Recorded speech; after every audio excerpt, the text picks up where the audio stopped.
I don't make you happy. All that time you would be complaining.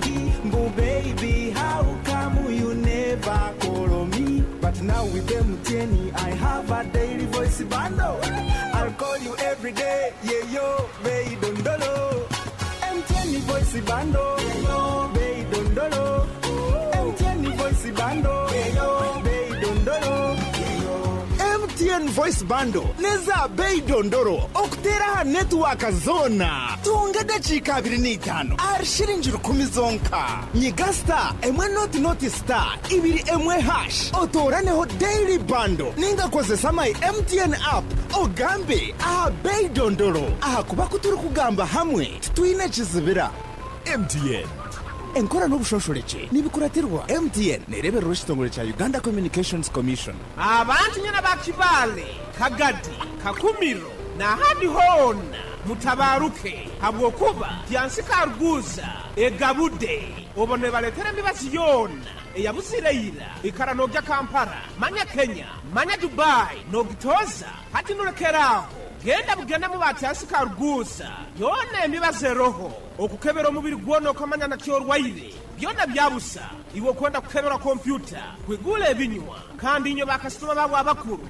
inyo bakubahereza special care bakusubuza green tea habeya y'omusubuzi okuterwa mutwe kuterwa mutima ekiriroliro mu mubiri kuruma n'okuzimba ebigere ulcers haliya sukari pressure kusanyarara omusujja ogutakira kuruma omugongo kuruma munda amani gekisajja negekazi toine iwo karwara amaino habokwane oboka bakuletera ombazi gwa amaino okubakweta high quality toothpaste bakusembereza obuhereza haihi naiwe buli kya baraza babahunya marunda town council hasanyuka bar and lodge kandi kuruga kya kabiri kya kasatu kya kana kya katano kya mukaga hamuna kya sande babakaruguza ha office zabwe enkuru ha muhanda gwa kikada waruga ha stand big bank hakona house ne kyapa kibahoja kwano kirora genda akasenti kogule mibazi niko bakwijanja bokire abukumanya bikiraho baza nabo ha 078 mukaga 13 04 00 na 0740 kenda na 5 10 23 yanshi together we share.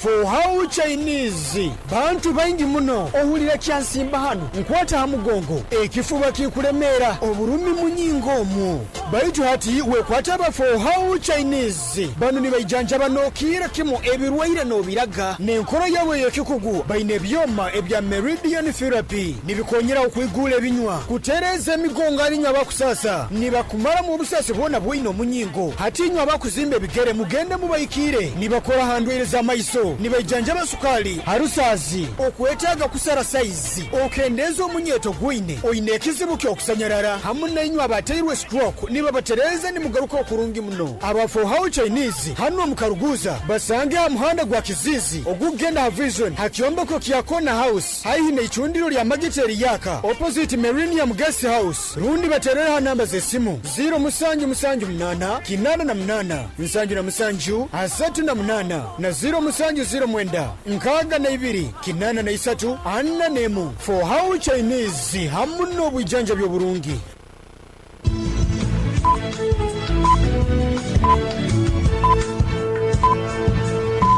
Esaha zikire musanje zeihangwe ohulirize Kdr 10 fama akaire kanu nikakuleterwa MTN voice bundles ezikutera network zona habei dondolo migasita 10 ibiri mu hash rundo yekonyeza my MTN app okome mu daily bundle habo kuba butukuba zaitwena titukwemerezebwa.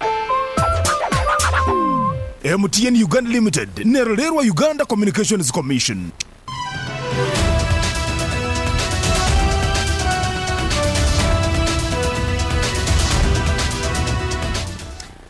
A very good afternoon. It is a minute past 1 p.m. My name is Deo Asiimwe. I welcome you to this broadcast of KDR News.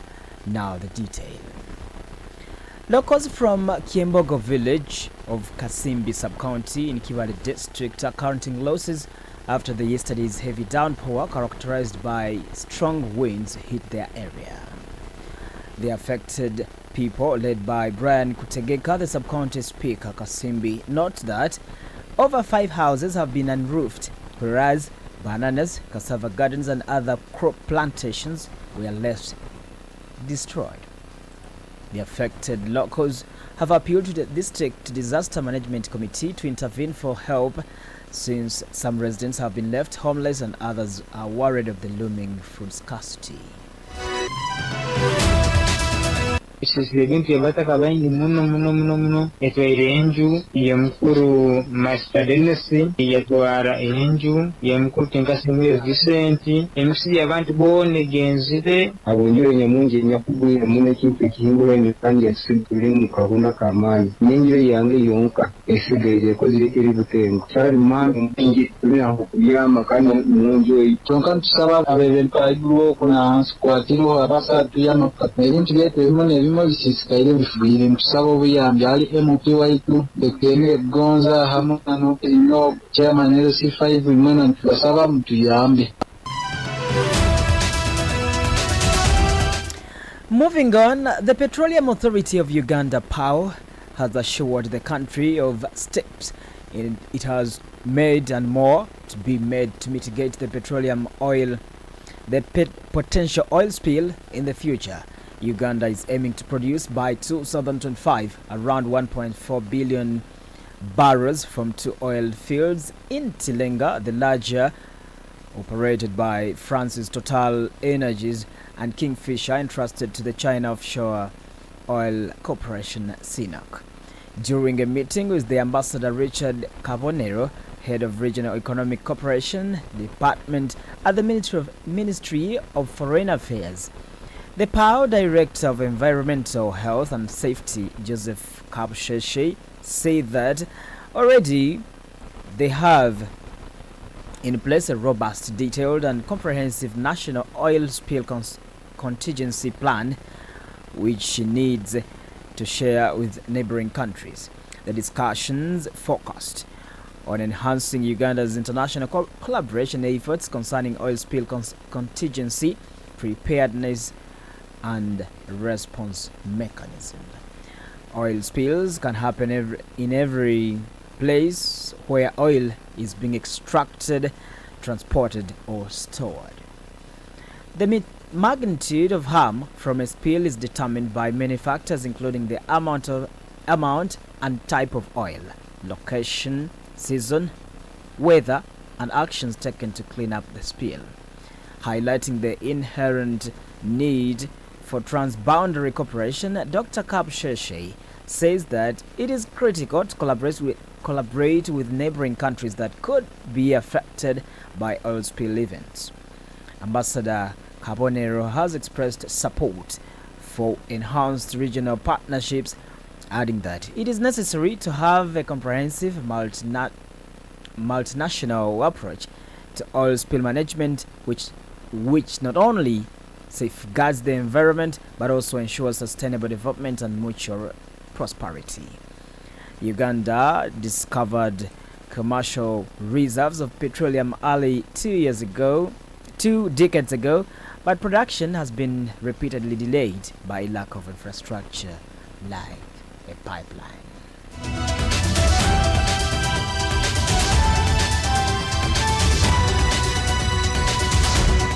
Over to Gulu. The new Archbishop of Gulu Archdiocese, the Right Reverend Raphael Wokurach, has arrived at the Archbishop's residence in Gulu City. Wokurach was yesterday evening welcomed by a jubilant sea of faithful and the Archbishop Emeritus John Baptist Odama. With traditional dancers, thousands of people in Gulu City took to the streets to welcome the new Archbishop of Gulu Archdiocese. Reverend Father Lawrence Komakich, the chairperson organizing committee of the function, says that it has been a great task in preparation of the event and looking forward to the ceremony being a memorable occasion filled with reverence and hope. Archbishop Wokurach held a brief prayer with the jubilant faithful a few minutes after his arrival at the residence, where he blessed the people. Gulu Resident City Commissioner Jane Frances Amongin thanked the security for providing safety to all the people who came to welcome the new Archbishop. She has also pledged to provide utmost security ahead of the installation ceremony due to today. Now, the race of Kigulu North parliamentary seat is likely to turn out to be a tight one between former Forum for Democratic Change mobilizer Ismail Badogi and the State Minister for Agriculture Fred Bueno Kyakulaga. Badogi contested for Kigulu North seat on FDC ticket, but has since boarded the bus of the ruling NRM party. Badogi, who had earlier given the incumbent and Minister Bueno a run for his money in the previous election, shocked the many when he publicly announced that he had joined the ruling National Resistance Movement Party. Badogi, who currently works in the office of the Speaker of Parliament, was welcomed to NRM by the party's Vice Chairperson for Eastern Region Mike Mukula amidst cheers from the party supporters. He says that he decided to join the party in his own interest, not seeking for a job as many would imagine. But the chairman in NRM Iganga, Haj Abubakar Walubi, says that as a party, they are ready to offer Badogi support in his endeavors to ensure he becomes victorious. You are still listening to KDR News Broadcast. This is the news on the international scene.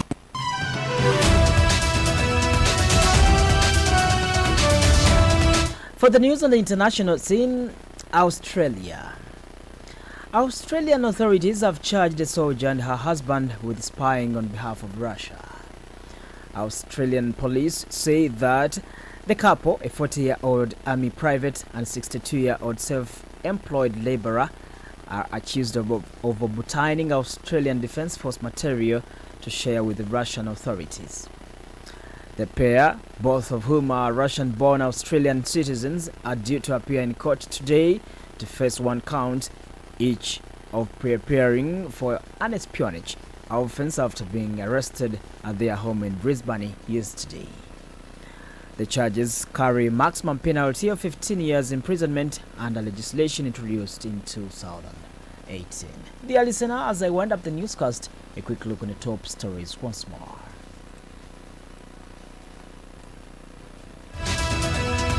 Residents count losses as heavy downpour devastates village in Kasimbi. Petroleum Authority reassures on steps to mitigate oil spill. Minister to fight for NRM card with FDC defector, and Australia charges soldier husband with attempting to spy for Russia. That's it. It is 9 minutes past 1 p.m.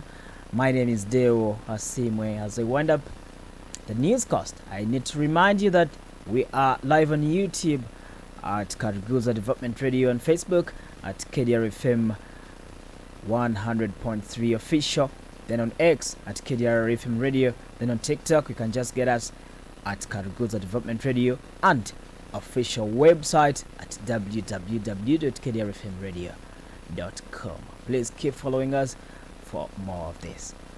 Have the best of your lunch. It is a weekend, and please don't forget we are heading to Igayaza to have a friendly football match with the town council of Igayaza. Don't forget to be with us tomorrow. Good afternoon. From all over the world, local, regional, national and international, Kdr FM brings you all the stories. Kdr FM News, World's proudly sponsored by MTN.